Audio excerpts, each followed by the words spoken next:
America ने पाकिस्तानी बरामदात पर 19% tariff आयद कर दिया है।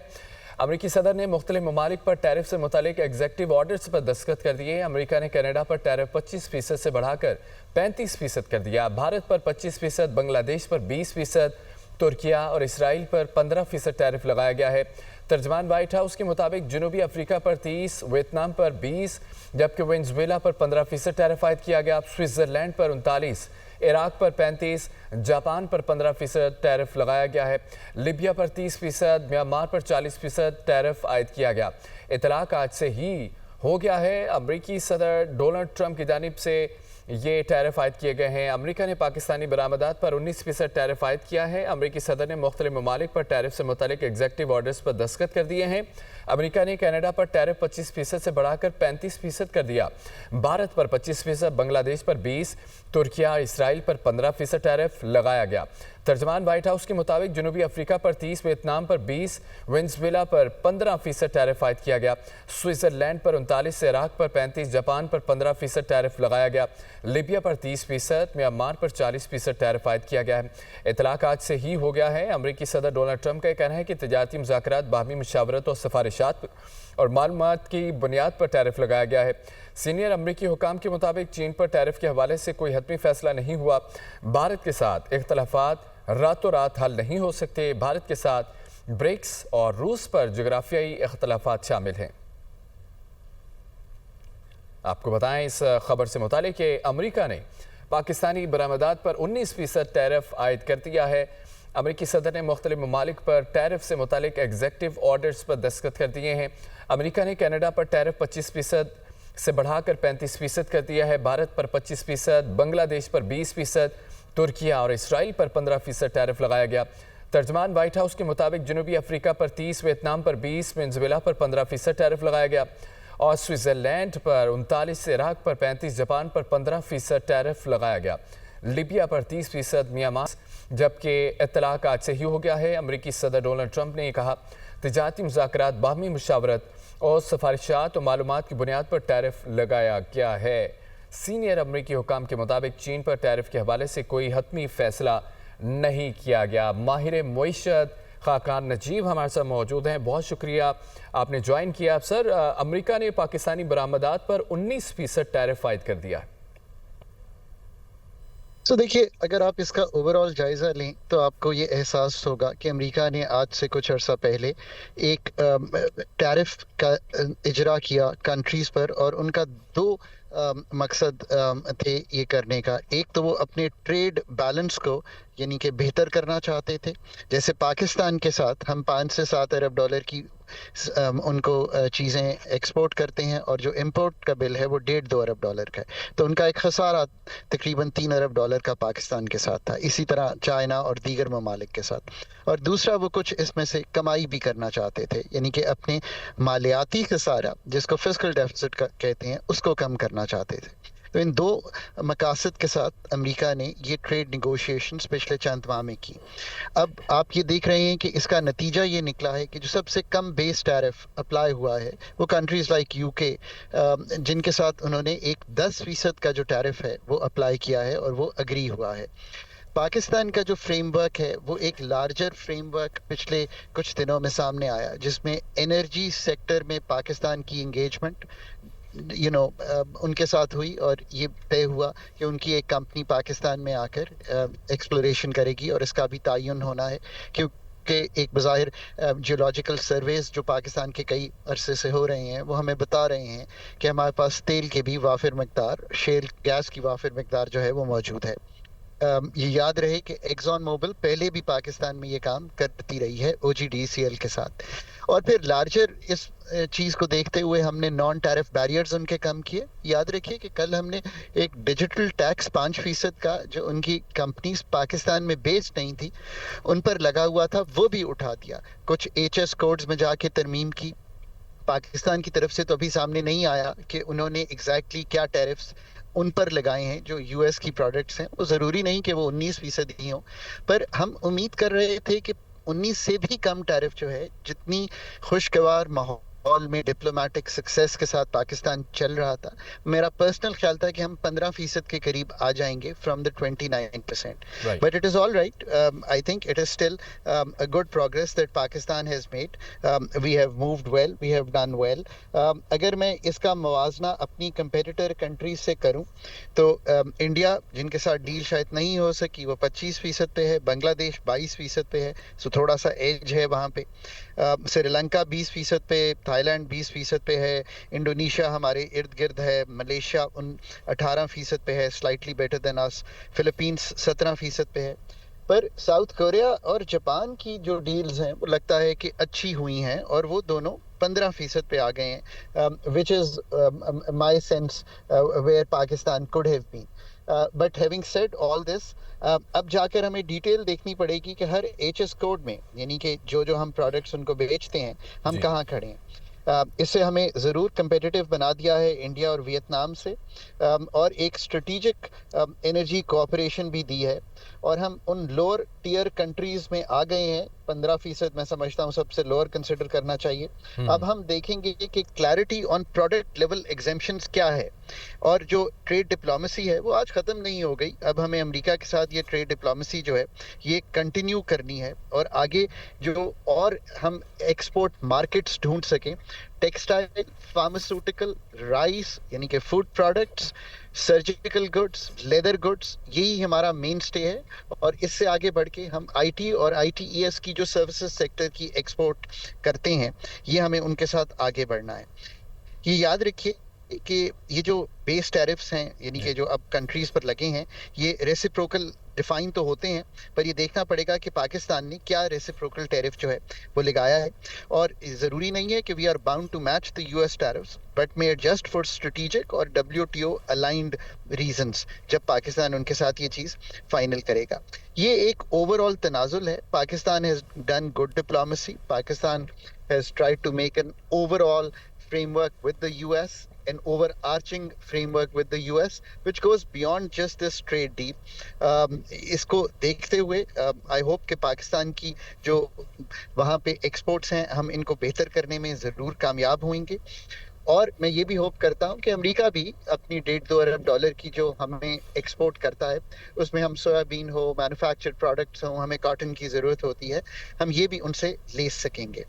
अब हम ये देखते सर हैं कि करंट सिचुएशन है 90% टैरिफ. अगर हम बात करें साबिका मामलात की, कंपैरिजन की तरफ जाएं तो क्या 19% टैरिफ जो है ये हमारे लिए खुशाइंद बात है? अगर है तो कितने परसेंट है? हमने कितना इसको अचीव किया, कितना इम्प्रूव किया, या फिर ये नॉर्मल बात है?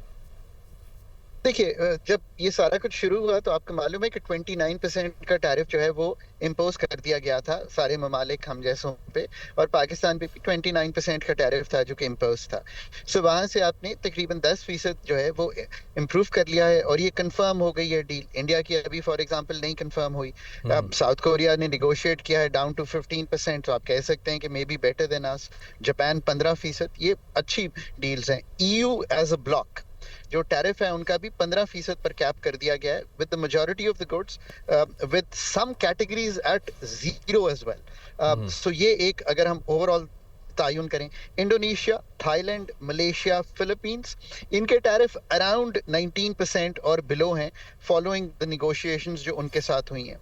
वियतनाम आई थिंक अभी तक 20% पर है, कुछ कैटेगरीज 40% पर हैं, जो उनकी पेनल्टी है ऑन ट्रांसशिप्ड गुड्स. सो अगर आप ओवरऑल देखें तो it's a good result for Pakistan. But जितनी पॉजिटिव डिप्लोमेसी हुई है, so you know it's a good omen. We have moved well.